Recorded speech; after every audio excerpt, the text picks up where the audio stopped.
Hey, now it's the Rob alongside my tag team partner. What's up? Eric Cornish here, and it is time for the Enhancement Talent second episode of the week, and interesting week. We are actually broadcasting live from our headquarters. We've got snowed out. That's true. We had to do it live from Enhancement Talent headquarters here in the ESPN studio. What a crazy week. Oh my goodness. Just Monday Night Raw right in the middle of a blizzard. Historic, really. I mean, I can't, in my mind, think of another time where Monday Night Raw was there's only a couple times in the history where, you had SmackDown taping was postponed after 9/11, but it was the first gathering of its type, live on Thursday.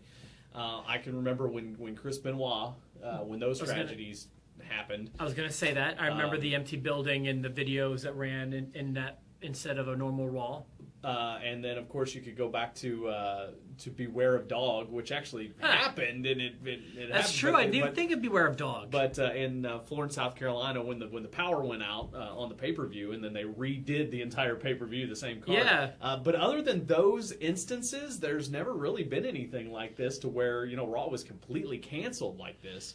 It was special in a lot of ways, but also in some ways disappointing.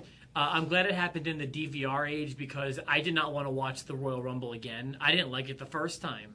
Yeah, you know what? I did watch it again just to see if it was really as bad as I thought it was.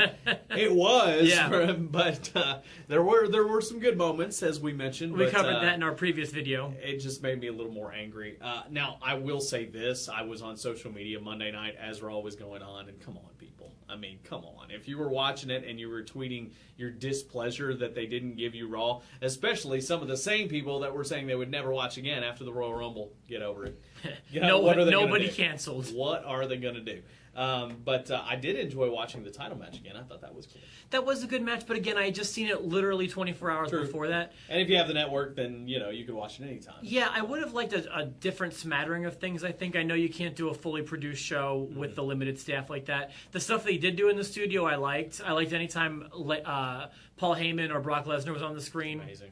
I thought that it worked for me whether you're talking about Seth Rollins with Brock Lesnar or even Roman Reigns. Not that it was, anything all that great, but did Paul Heyman not kill it? Oh my gosh. Paul Heyman is just some of his best work was in that studio, and I really liked that part. And to be honest with you, I really bought that feud between Brock and Roman Reigns. I mean, they did sell it well, even being right there in the studio. Maybe better than they could have done in the ring in front of a bunch of people. I mean, at least on Roman's end of things. Well, and really Brock's end of things too, because let's face it, Brock isn't great in front of a crowd. So maybe that helped them a little bit sell that feud. Here's the big question I have for you, Eric. Make a prediction now. It's a bold one. It's still early enough to make this question. Will the match be changed at all?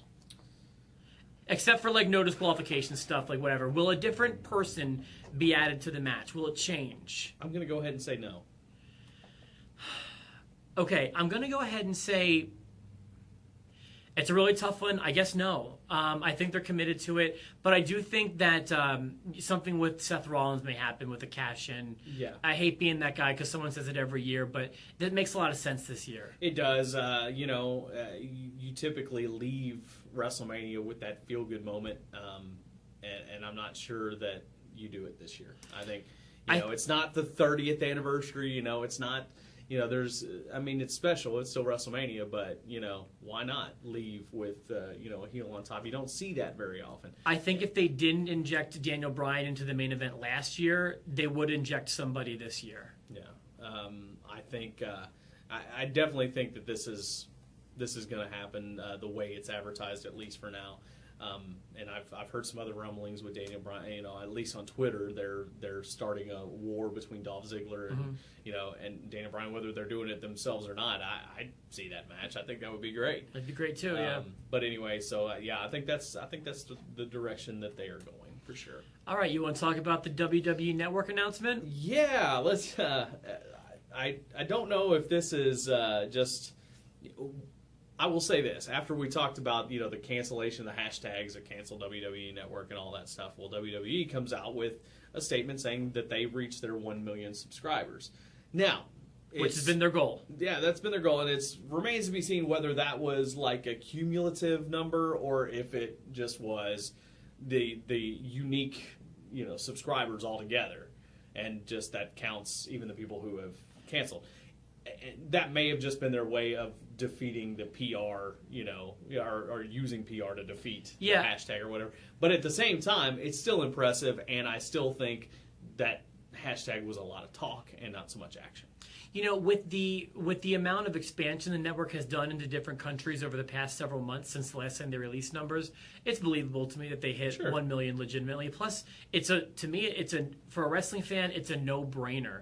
For what you get for the price you pay, it's a slam dunk. So, yeah, I think that they hit 1 million legit. But if they're doing it, if they're kind of hamming it up like Eric's talking about, that's wrestling. That's kind of what they do. Yeah, it's all good. They put a spin on it. Every corporation is going to put a spin on something. If they get some negative PR, find a way to get some positive PR, and fine. Hey, we're in radio. People do that here too. All the time. We are #1 in the mornings star with blue-haired women over 84.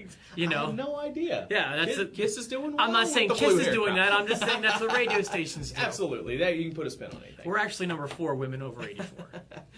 And so anyway, as far as the rest of the wrestling world, anything else we want to cover before we get out of here? I got 3 tweets from WWE. One was about the Raw being snowed out. The second was about the 1 million subscribers, and the third was about the latest inductee into the 2015 Hall of Fame class. Of course, we can't forget that. Your thoughts about Arnold Schwarzenegger going into the Hall of Fame celebrity wing? Doesn't surprise me. I think that's a no-brainer. Not that he's done anything significant with the WWE, but he's been around enough times. Makes more sense even to me than a guy like Bob Uecker. It just oh really? It does, because Bob Uecker was at 2 WrestleManias and he did a few bit things here and there. But that's way more than Schwarzenegger, I think. But Schwarzenegger, he's made an appearance on a couple different Raws and SmackDowns. He inducted Bruno into the Hall of Fame. Did he not? Okay, yeah. So he has a little closer tie. Plus, he's a bigger star. Right. Bob Uecker is the guy that was on Mr. Belvedere, and some people know him from baseball, and, at least the older generations, because in my generation, he was done with baseball by that time. He was just the dude from Mr. Belvedere.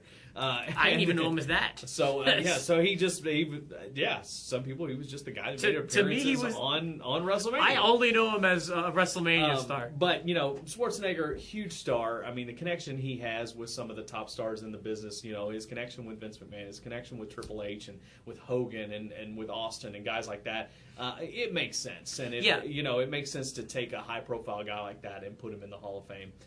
And so I have no problems with it whatsoever. There are certainly, we can agree, there's certainly better choices, I feel like. But this is not a bad choice. I consider this kind of a middle-of-the-road choice. My #1 wish is still Cyndi Lauper. One year, I really think she deserves to go in. But there's worse choices out there. I'm going to give it a C as far as, he's never been bashful about being a wrestling fan. He comes and goes. He's never been a part of anything all that significant to me. But, and you mentioned this, a huge star. He might be the biggest star in there now. And you got to realize that at some point, that's the goal here. You want to get eyes on your Hall of Fame, and if you can get eyes from the outside to come in, whether it's a Mike Tyson or, a Drew Carey, I mean, horrible choice, but again, people know who he is, and, it might get some eyes there. So, no, I'm perfectly fine with that in the celebrity wing with Arnold being there. And it remains to be seen. I'm still hearing a lot of Ray Stevens. He seems to be a West Coast guy, and it looks like he's probably going to be inducted. But we need some actual wrestling people who are actually alive. So it remains to be seen who they are going to consider. I think Kevin Nash still probably a strong front runner this year, but we shall see. As long as he can stay out of trouble with his son, he could be. True story. Well, there you go. We would love to know what you thought about the episode. Make sure you hit subscribe and get these videos before anybody else does. For myself, the Rob. And for Eric Cornish, thank you so much for joining the Enhancement Talent. And here's to better weather next week. Okay.